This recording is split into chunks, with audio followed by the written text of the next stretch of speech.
मैं क्या कह रहा हूं। उसूलों पे जो आंच आए तो टकराना जरूरी है, जो जिंदा हो तो जिंदा नजर आना जरूरी है। साथियों, मैंने कहा उसूलों पे आंच आए, आपके और हमारे उसूलों पे आंच आई हुई है। आंच ऐसे आई है कि आज नकली लोग हमारे सामने हैं। असली और नकली का फर्क हमें समझना है, और ये फर्क जितनी जल्दी हम लोग समझ जाएं उतना हमारा फायदा होगा। साथियों, मुझे ये मालूम चला कि यहाँ पर जो कैंडिडेट हैं, जो हमारी लोकप्रिय प्रत्याशी ज्योति जी के सामने चुनाव लड़ रहे हैं, वो असली नहीं है, वो नकली लोग हैं।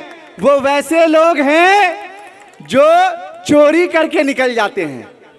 पहले तो हमने सुना था, बचपन में सुनते थे कि कोई किसी के पॉकेट से कुछ चोरी कर लिया। फिर थोड़ा बड़े हुए तो मालूम चला बस में किसी ने किसका मोबाइल चोरी कर लिया।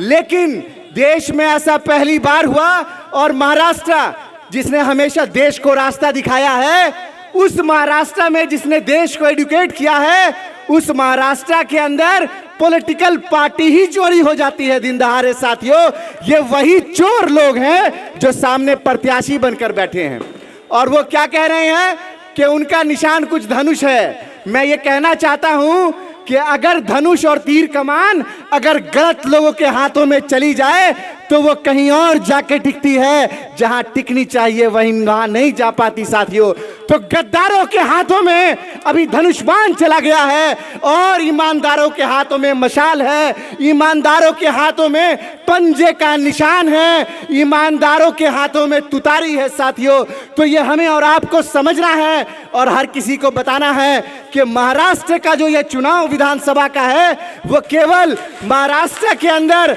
अघाड़ी की सरकार नहीं बनाएगा, बल्कि जब यहां अघाड़ी की सरकार बनेगी तो दिल्ली में बैठे नरेंद्र मोदी की जो सरकार, जो पहिए पर टिकी है, जो किसी चौपाए पर टिकी है, उसकी सरकार भी हिलने लगेगी, उसके पाए भी हिलने लगेंगे अगर महाराष्ट्र के अंदर महाविकास अघाड़ी की सरकार बनती है। साथियों, मुझे मालूम चला कि ये जो प्रत्याशी हैं जो हमारे खिलाफ यहाँ चुनाव लड़ रहे हैं, वो तो सीधा गुजरात से इंपोर्टेड हैं, वो सीधा अडानी के प्रत्याशी हैं। साथियों, और अडानी ने धारावी का क्या हाल किया है ये हमें और आपको मालूम है। साथियों, जब मैं आपसे बिहार से चलकर यहाँ बंबई आया हूँ, मुंबई के अंदर आकर मैं तमाम धारावी और आसपास के इलाके में जितने लोग रहते हैं, आपने मुझे बिहार में बहुत मोहब्बतों से नवाजा।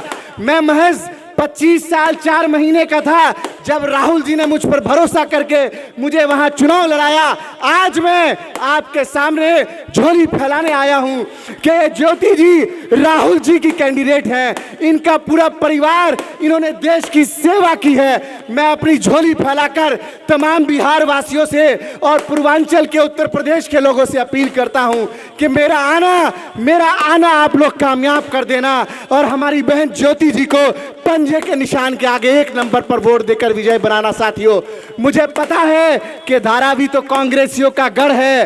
धारावी के अंदर जब लोकसभा चुनाव हुआ, जब ताई चुनाव जीत कर आई तो 38,000 की लीड थी। लेकिन मैं ये चाहता हूं, मैं विश्वास दिलाता हूं कि बिहार के तमाम लोग आपके साथ हैं ज्योति जी, और इस बार 38,000 का लीड नहीं होगा, इस बार 50,000 का लीड होगा, और आप भारी बहुमत से यहाँ पर जीत कर आएंगी। साथियों, मैं आपसे ये कहता हूं कि जिन लोगों ने अलग अलग पार्टियों का सिंबल चुराया है, जिन लोगों ने यहाँ पर बैकडोर से, चोर दरवाजे से सरकार बनाई है, आज हमें उनको सबक सिखाना है।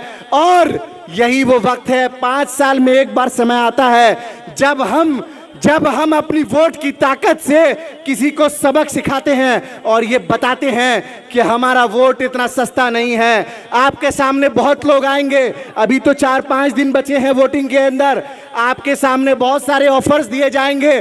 चूंकि वो तो अडानी के प्रत्याशी हैं, तो आपको मालूम है कि अडानी तो पूरा देश खरीद रहा है, अडानी तो पूरा देश खरीद रहा है, इसीलिए वो ये कोशिश करेगा कि धारावी के लोगों को भी खरीदा जाए। लेकिन मुझे मालूम है कि धारावी तो असली हिंदुस्तान है, और हमारे बीच राज्यसभा सांसद इमरान प्रतापगढ़ी जी आ चुके हैं।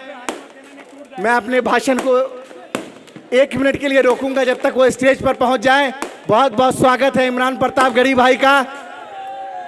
और आज जब हम लोग फहद अहमद जी के प्रचार में थे तो इमरान भाई ने कहा कि धारावी तो असली हिंदुस्तान है, तो हम लोग इस वक्त असली हिंदुस्तान के अंदर पहुंच गए हैं। बहुत स्वागत इमरान भाई का।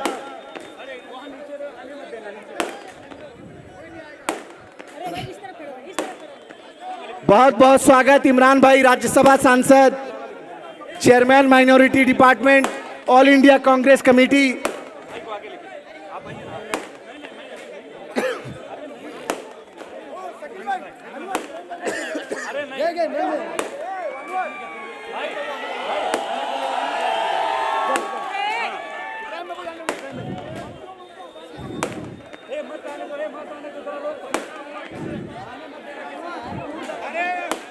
चूंकि इमरान भाई आ चुके हैं इसलिए मैं ज्यादा वक्त आप लोगों का नहीं लूंगा। मुझे मालूम है कि आप बेसब्री से उनको सुनने के लिए बहुत देर से इंतजार कर रहे हैं, वक्त भी बहुत कम है। बस मैं आपसे एक बात कहूंगा कि अभी हम सबका इम्तिहान चल रहा है।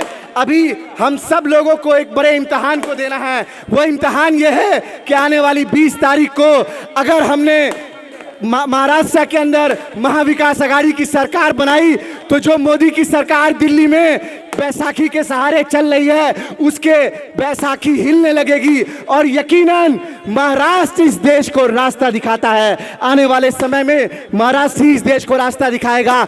मोहब्बत के अलंबरदार राहुल गांधी जी ने ज्योति जी को आपका कैंडिडेट बनाया है। राहुल जी जिसने कश्मीर से लेकर कन्याकुमारी, मणिपुर से लेकर बंबई तक हमारे और आपके लिए यात्रा की। जब इस देश के अंदर सीए का कानून आया तो उसके लिए राजघाट पर बैठकर अनशन किया। मैं भी वहां मौजूद था, इमरान भाई भी वहां मौजूद थे।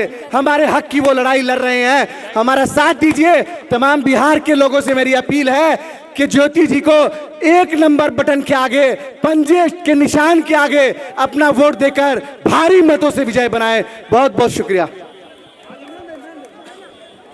जिसका इंतजार था हम सब